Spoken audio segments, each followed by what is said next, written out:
En esta presentación hablaré sobre uno de los modelos de distribución de probabilidad más usuales, que es la distribución normal. Pues empezaremos por la introducción. La primera pregunta que nos debemos hacer es, ¿por qué es importante los modelos de probabilidad y en concreto el de la distribución normal?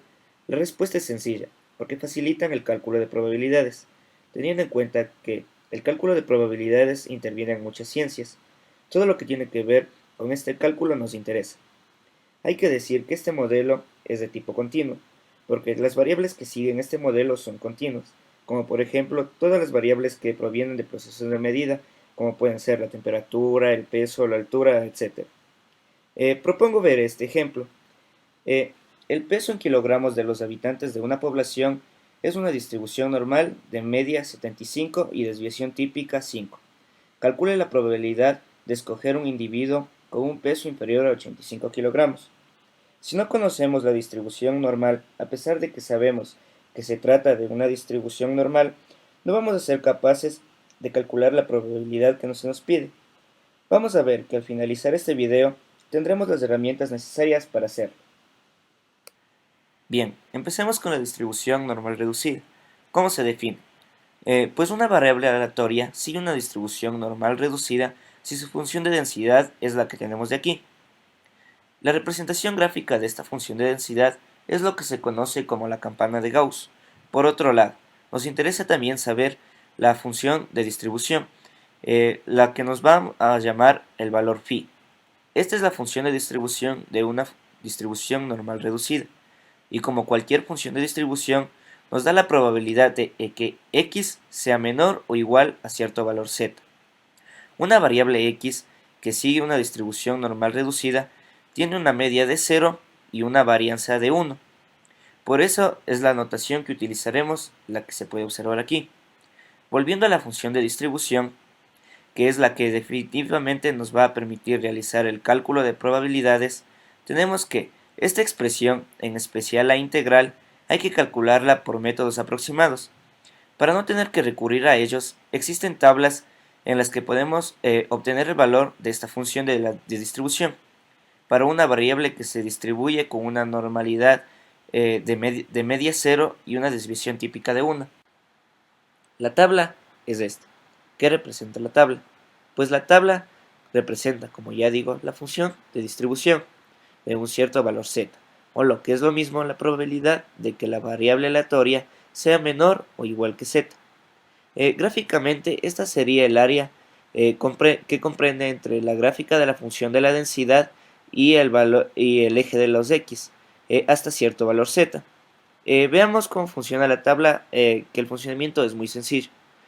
Si queremos calcular la función de distribución de 1,45 o lo que es lo mismo la probabilidad de que x sea menor que 1,45, lo que tenemos que hacer es irnos a la tabla y ubicarnos en el valor 1,45, que vendría a ser aquí.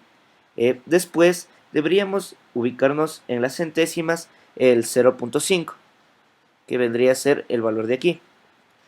Donde se crucen estos valores, que en este caso es el valor 0,9265, es el valor que estamos buscando. Ya conocemos cómo calcular probabilidades de una distribución normal reducida, pero ¿y si la media y la distribución típica no son 0 y 1 respectivamente? Bueno, pues en este caso lo que tenemos es una distribución normal. Veamos cómo es su definición formal. Una variable aleatoria continua x decimos que tiene una distribución normal de parámetros mu, la media, y sigma, la desviación típica, si cumple que x es igual a sigma por una variable aleatoria y más mu, con una y una variable aleatoria reducida. Esto significa, más que una variable aleatoria, es una distribución normal, se relaciona con una normal reducida mediante un cambio de origen que está dado por la media o mu y el cambio de escala que está dado por la desviación típica, que es sigma. La notación que vamos a utilizar ahora es x es una distribución normal, pero ahora tiene una media cualquiera y una desviación típica cualquiera. Gráficamente esto significa lo siguiente. Si yo tengo una desviación normal 2, 1, tengo ahora la campana de Gauss que tenía antes, ahora la tengo con una media de 2, entonces ahora se encuentra desplazada en 2 unidades.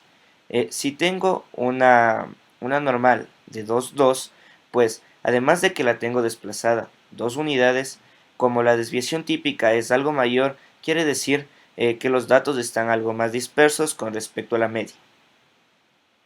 Y lo que nos interesa es calcular probabilidades. ¿Cómo se calculan las probabilidades? Pues la función de distribución de una variable normal se relaciona con una normal reducida haciendo este cambio. Es decir, si yo al valor que quiero calcular, la función de distribución, le resto la media y lo divido para la desviación típica, entonces ese phi lo puedo buscar en la tabla de la normal y obtener la probabilidad que estoy buscando. También la función de densidad es algo diferente.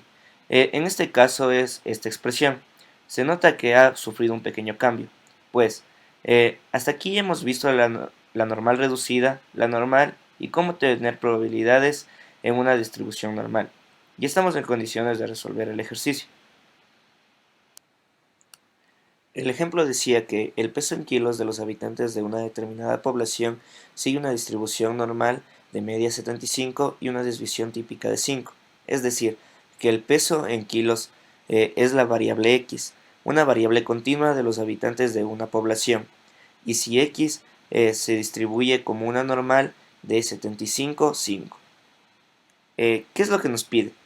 La probabilidad de que un individuo pese menos de 85 kilos, es decir, la función de distribución de 85, lo cual hacemos el cambio de 85 menos la media y lo dividimos para la desviación típica, lo cual nos da phi de 2, que es lo que vamos a buscar en la tabla.